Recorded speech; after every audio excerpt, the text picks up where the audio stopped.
My name is Dylan Brady. I'm with Studio 505 Architects.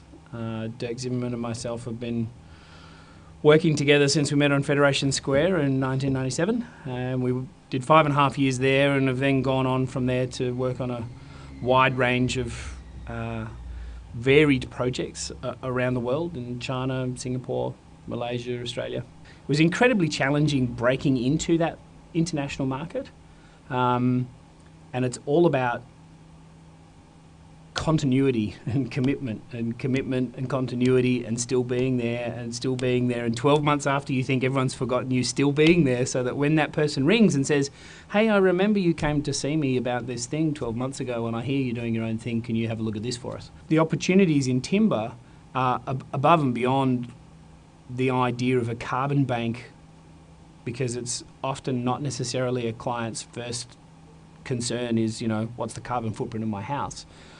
But it's capacity to be the material that you see and that has the finish and it has the hue and the depth and the warmth to it.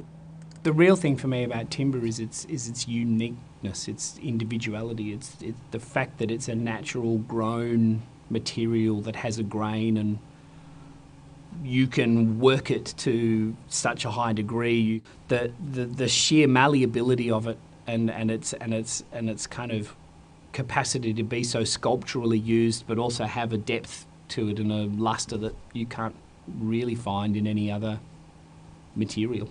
I think that the future for timber in our designs and for architecture in general is one of growth. That to get a project like Delta up and running and on the boards, to get our own development project of a house that I'm going to live in and see it and breathe it and feel it, will be big steps to translating and transferring a lot of enthusiasm out of the practice and into the market.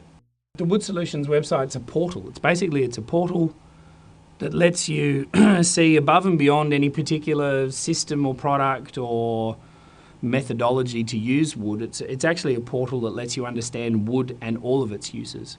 There's a vast number of downloadable documents that rather than searching around or scrabbling for the old Victorian timber framing manual, all of this information is in here, and it's not just Victorian, it's actually about timber as an industry.